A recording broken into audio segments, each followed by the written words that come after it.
Welcome to the first episode of Breaking Initiative. My name is Brett.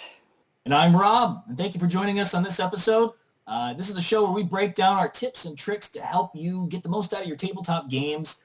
We share some of our favorite tools from the community, discuss our past experiences with the game, some of the latest topics in the community. Definitely not an excuse for us to just sit around and talk about Dungeons & Dragons in an environment that our wives will leave us alone for a moment. But Brett, we're doing this. We're doing this, aren't we? We're finally doing this. Episode. This is happening. This is happening. Pretty much we talk about anything Dungeons & Dragons. We just love it. So, Rob, what are we doing today? Right. So today, speaking of Dungeons & Dragons, the one thing we're probably going to talk about in every single episode of the show, one of my favorite things about running a game of Dungeons & Dragons, I've been a DM for a long time. I'm usually a DM. Thankfully, right now, I'm a player in a game. But when I do DM, one of my favorite things to do is it's the stuff that's between the combat. The combat is what you level up your character for. It's about progression. But there's something about the great equalizer in the game. And it's not role-playing. You probably know by the title of this that it's actually puzzles. But there's a few different kinds of puzzles, right? And Tasha's Cauldron of Everything, for instance, at the end of that book, there's a lot of examples of puzzles you can put in your game. A lot of them are riddles, which are probably the most common kinds of puzzles, right? Have you had any riddles in any of your games besides the ones that I run? Because I always stick with You're the riddle guy. That's what you do. You're like we know riddles are coming in yours. A lot of the books that we've been going through, that if we've gone through any, have been pre-made, and there's nowhere near as many that you put in. Right. Yeah. It's more of an old school kind of thing to just kind of throw those in. Right. I mean, that goes back into the days of Tolkien books, like The Hobbit with, Bilbo and Gollum, throwing riddles back and forth at each other. It's just been a tradition since then. But even beyond that, there's more of the practical stuff. Sometimes even the DM might even have a prop or something. He hands the players, in the day of doing all these digital games. That's kind of slowly falling to the wayside, hopefully coming back. But but my favorite, which was left out of there for the most part, is more of the practical, in-game kind of almost logical kind of puzzles. Mostly inspired by some of my favorite video games, such as... Here it comes. Here it comes. I'm not going to do any music, so I don't get...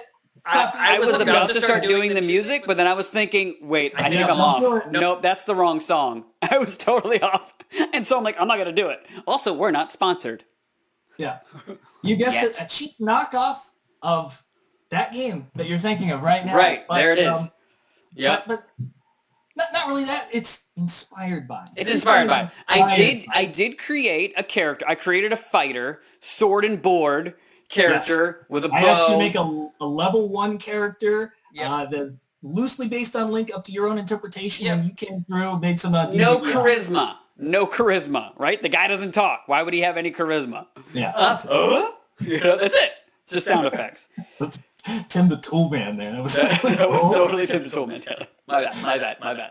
All right, so we're going to get into basically this example of a puzzle that people could put in their game. Now, also, take this. I'm just me. You might have a whole party that this might take a little bit longer to go through. It's just me, so I get to make the decisions, go and just quickly do all the things. I was slightly exposed to the layout of what this looks like. We're going to do all this theater of the mind. But yeah, so I'm excited. I also have no idea what the solution is. And it's been frustrating me. And so, because he just basically showed me the layout, like what it looks like, and I'm like, okay, something's coming up here. And anyways, let's get into it. Right. So when I say based on Legend of Zelda, I mean more like it's you're not going to find this in any of the games. This is more. I think you'll get the idea. Yeah. It's and what we're doing. A week ago, I gave you this. That's why you're aware of it. So you got a week to let this do. I think we should just get right into it. Let's do it. All right. Also, one more note. You have only 8 minutes to solve it. As soon as I'm done reading the introduction text, which is going to be provided. If you're not putting a timer on to keep me accountable, then okay, whatever. Sure, yeah, 8 minutes, whatever that means. Yeah, why gotta keep things moving? Keep okay, let's go. Hello. Yeah. All right.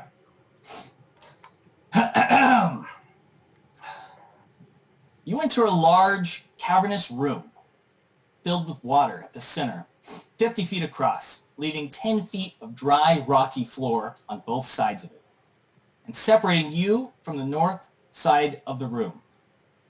The water appears deep and murky. You can't quite see to the bottom from where you're standing as you enter the room.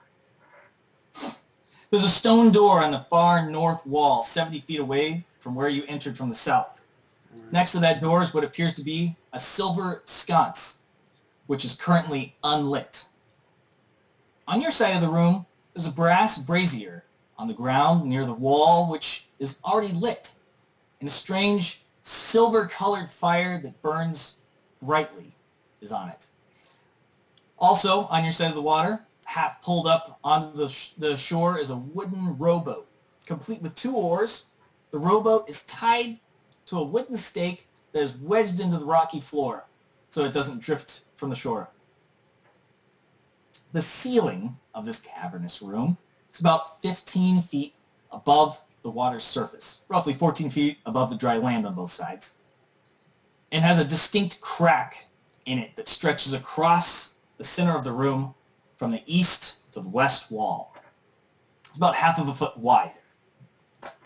On the opposite side of the room across the water, where the silver sconce sits unlit on the wall, to the right of the stone door, there's an iron bucket that appears to be holding a bundle of what appears to be wooden torches, also unlit. What do you do?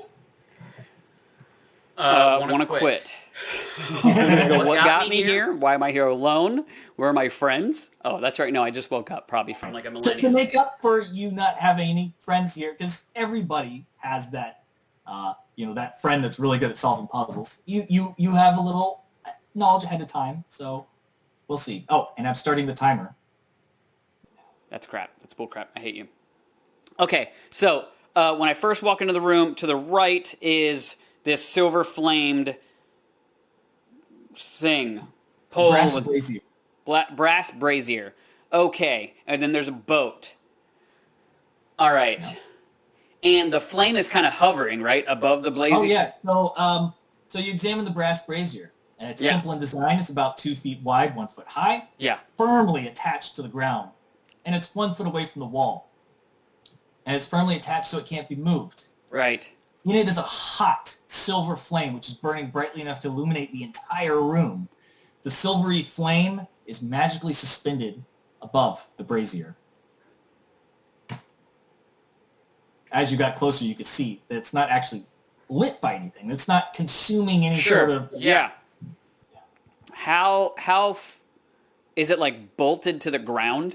Yes. Yeah, with very wide bolts on 4 legs that are holding this brazier up.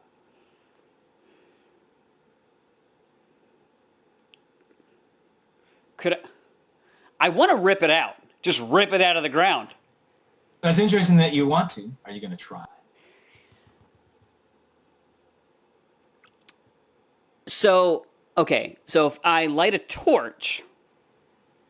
Do you have a torch on you? I think you do. Standard equipment. I have like 10, whatever. Okay, fair enough, yeah. So, you take a torch. No, hold on. Yes, okay, I'll light the torch. All right, so as soon as you light a torch, a massive amount of water pours out of that crack in the center of the room, stretching immediately across, filling almost like a waterfall curtain as it comes across the center of the room, pouring down into the water. The water level isn't rising, but it is staying continuously falling at a very fast rate. Okay, here's the thing. I know there's other smart people out there that already know how to solve this, and I don't know how to do it. So don't mock me, okay? I'm the norm, okay? Maybe I'm lower than the norm. Maybe that's what I would be. I don't know. I don't want to make anybody go like, well, I didn't figure it out either. But yet 80% of the people probably already figured this thing out. And that's fine. And that's fine. It's That's also fine. You have 5 minutes and 20 seconds left. Oh, gosh. Okay. All right. So I lit the thing. Is there anything maybe I could cover the flame with? I can't use my hand. You haven't tried that? I haven't tried that yet. Do you want to put your hand in the flame? No. Wait. Does it get hot as I get close? Yeah, it's intensely hot. Hotter than a normal fire. Like if it was actually silver. Squint your eyes unless you want to make a Constitution saving throw. No. What? I'm saying it's so hot that it's intensely burning. You can barely even hold your eyes open as you get too close. Okay. I want to see. Let's see. What do I have?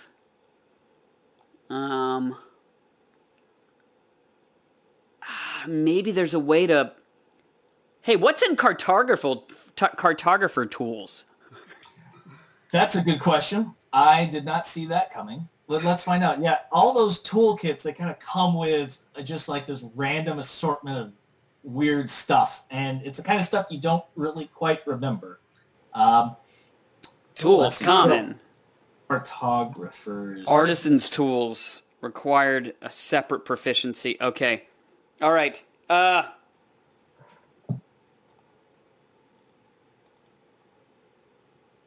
Okay. I go into more depth about it in Xanathar's. What? I don't have that book open right now. And time's a ticking.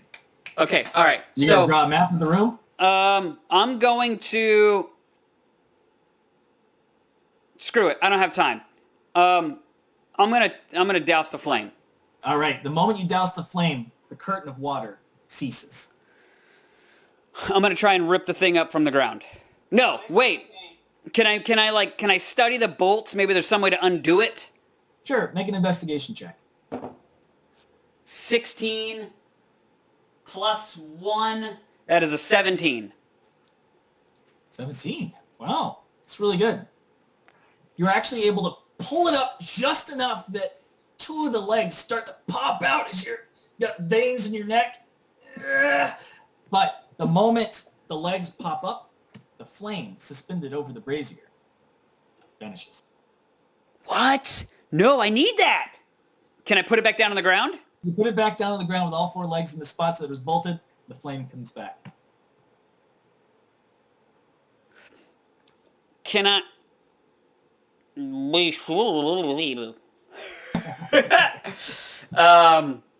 hate you, by the way. No, it's cool. Probably. Is it magical? Like, can I tell if it's like? Sure, you want to make an Arcana check? Sure. I mean, I'm not proficient. You're getting the feeling it's magical, but what kind of magic and all that? Sure, yeah. It's a 12. I rolled 11 plus 1. So, beyond knowing that it's magical, yeah, you're not aware of any sort of spell or any person that would be able to accomplish creating this. Yeah. But I mean, basically, you can figure out everything you already knew, which was that somehow there's something about this spot that it's on that must be triggering it to be able to produce this flame.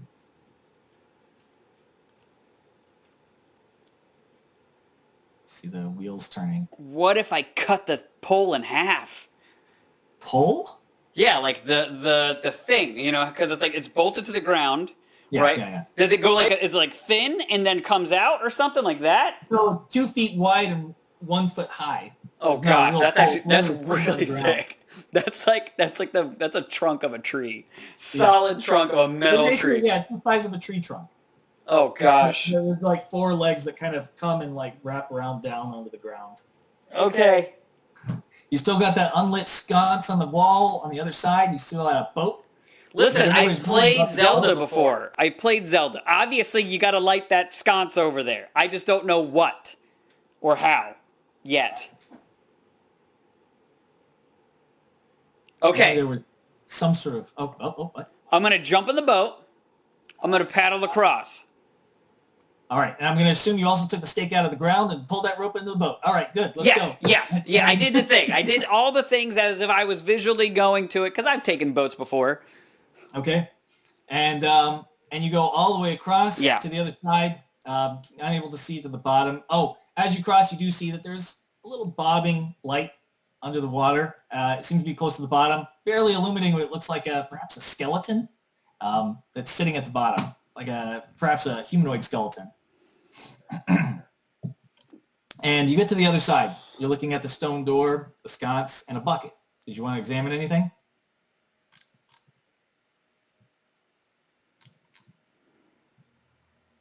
What's in the bucket? All right, so the bucket is made of iron, shows no signs of rust. It's about 1 foot wide in diameter at the top, 1 foot high, and can hold roughly 3 gallons. It holds 11 unused dry torches that are in perfect condition. And there's a sign on the bucket which reads, "Please keep dry," with the exclamation point. So it's marked, "Please keep dry," written in common. What if I... Your time went up, but I'm going to give you some bonus time. What is it? Your timer went up, but I'm going to give you some Already? Yeah, I know, right? Man, time flies. Okay. All right. So what if I take... What would happen if I just took the things and I tried to just throw it across? Throw a torch across? That would just light the thing up over on the other side and just create a wall in front of me. That wouldn't help me at all. Oh, gosh. I think Brett's losing it. I'm losing. I'm not even able to follow his logic anymore. No! I'm broken. Okay, what if I could rip the sconce out of the wall? Let's try it. So you get another strength, a really high strength check. Strength. Ready? Wait. Official reroll. Even though I rolled a 16, it landed on the chair. I'm going to help you out. Do you have a crowbar or something? I do. I have a crowbar. All right. I'm going to give you advantage. Strength? Yeah, strength check. Straight strength, or is it athletics? Let's go athletics. 16. 16. You're able to pull it out like a whole 4 to 5 inches from the wall, but it's like it catches on something deep inside the wall. Can I cut it? Can I pull that out and then with my sword? Sure, let's try it. Okay. What do I roll? What am I rolling for? I tell you what. There's a lot of DMs that do this different ways. I want you to make an attack roll. Natural 20. Natural 20. Okay.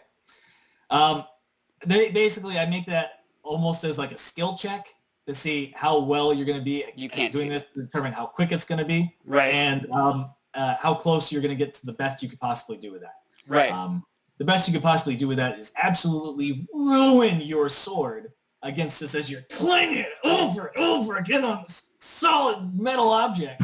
And your sword looks like it's really wearing down. Do you want to keep going? With a natural 20? I didn't just cleave the perfect spot. I get it. I hear what you're saying.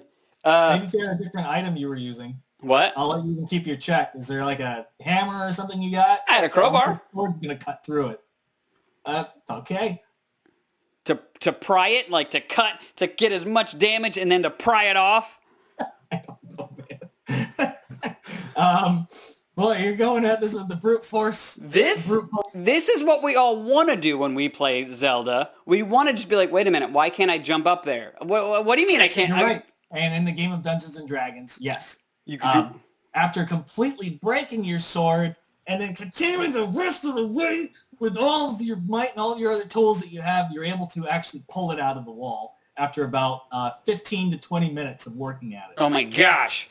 It's a 4 foot long, it's two 4 foot long bars that extend to the one bar that was holding the sconce.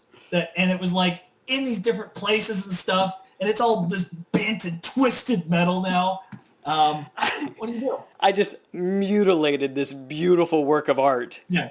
It's such a great looking puzzle. This silver flame and all these things. Yeah, pretty much. Welcome to D&D. All right.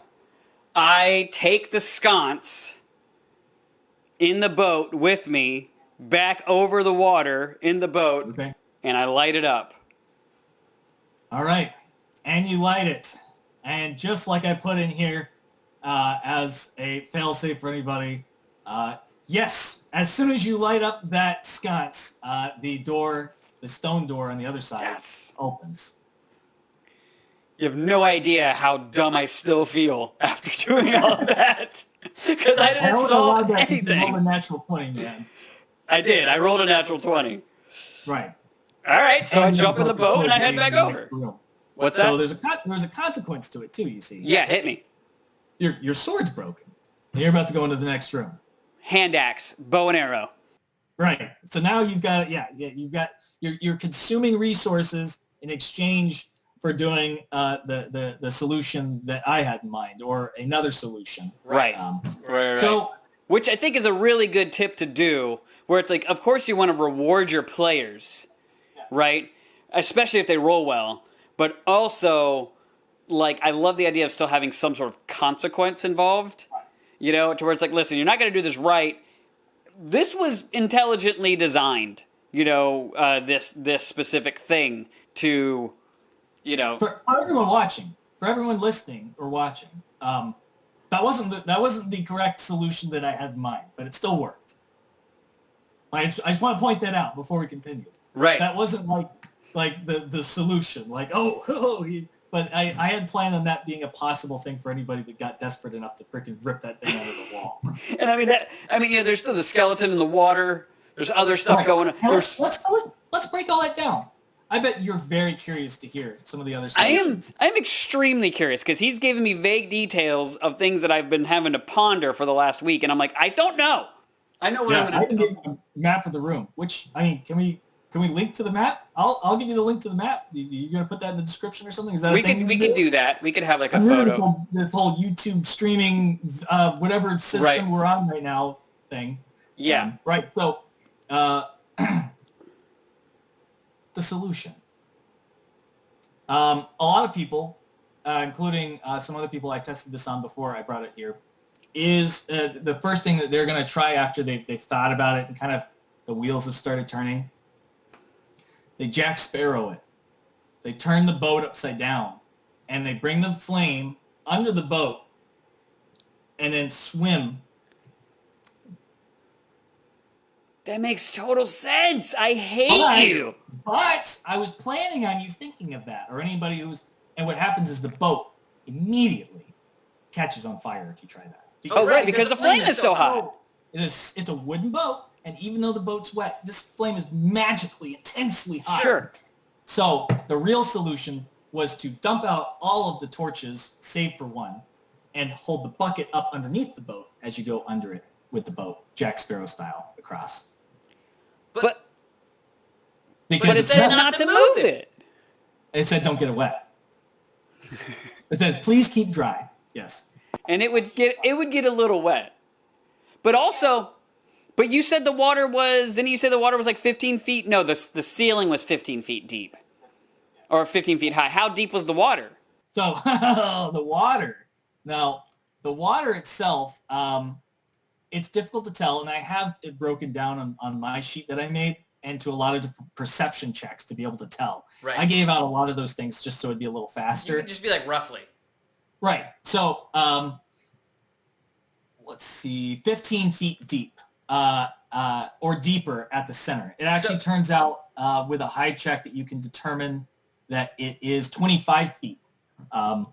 That's if you were able to see the skeleton, roughly kind of gauge. That's a medium-sized creature. So to do this, though, you would still be some sort of check, because like churning water, like, you know, swimming on water while holding up a bucket in a boat, like it's not like I'm walking. Like, so that would still be... You're keeping your feet. It's certainly doable. You're going to be pushing against a little bit of a current. But that's still going to be a check, though. You would still give me a check to do that, right? Oh, yeah. Yeah, that'll be an athletic check. So keep some of those torches dry, but there's like a limited number of those torches. And if the boat burnt, I have backups. For instance, that light that you saw at the bottom of the water. Yeah. Was actually an anglerfish, a giant anglerfish that you encountered the last time that we did like a test run of this test run. first episode. Where I got to see all of the few things that you never gave me any answers. Yes. I hate you. That's why you didn't go down into the water this time, I imagine. 100%. Right. So the whole point of that is to add what I was talking about before with that sword. You really used that thing and then ended up breaking one of your utensils. You expended it. So instead of expending an item, you're expending health to get to the prize at the bottom. Right. Which is really one of your only choices left if you haven't thought about just like wrecking the thing. Natural 20 is going to help, man. I'll admit, I think the intellectual people probably wouldn't have thought of that. they're like, oh, the DM's not going to allow it. I don't allow the brazier because it's magical. I allow the sconce because that's just the key. That makes me feel better, Rob, because I felt so dumb. Yeah, that's okay. Yeah. What was I going to say? Oh, the skeleton has a ring on it. There's a little shiny thing you see while you're in the middle of combat with the anglerfish. And as the light's bouncing around and you're fighting, you're going to see that. If you kill the anglerfish, you can take the ring off of it, which is a ring of Misty Step. So That's the awesome. idea now is you got to, it takes you, by the definition of Misty Step, just beyond it, but still in the water. So you got the first time's probably going to fail if they're not trying to kick their feet to stay up in the water as they teleport into there. They probably have to wade into the water a bit and then teleport while swimming. Because if they go straight in, they're just going to dump into the water. Right. I think that does it. That's the solution. They expended hit points and resources to fight it, or they expended tools or brute force or time. If this is like for instance, maybe that was 8 minutes before something really bad happens. Yeah. I don't think I would ever do that, but certainly something, some impending doom. Like it's good to put that in there so that they don't just rest all the time. Right. Right. So, and so one of those three things would happen. Either they figure out the bucket thing first. Like, I don't want to burn this boat. DM said this is super hot. He uses the bucket, goes under, shields it the whole way, and does it the correct way. Oh, that's right. The bucket was made out of iron. Yes. But how are you going to hold that? Eventually the bucket gets hot. Well, if you dip just the rim in the water, and then that's where you hold, it's not bad. Yeah. Figured it out. All right. Okay, well, let's wrap up our first episode. That was amazing. Photo will be in the link down below. Guys, we appreciate you guys being here. This will be on podcast. This is obviously going to be on YouTube as well, so subscribe. Subscribe to whatever. Wait. I get to do... We're on YouTube? Did you say YouTube? Yeah. I've always wanted to do this. Go. Smash that like button. Completely destroy that subscribe button. Utterly ruin that bell icon and make it your little bitch. There, I do it? You're so stupid. You're so dumb. So yes, this will be on podcast wherever else, and also whatever podcast form you listen to, Spotify, Google Play, Apple Podcasts, all these things. Thank you guys for joining us for our first episode. This was a lot of fun. Our next episode, I think you're going to be really intrigued about the topic. I'm excited. Stay tuned for the next one.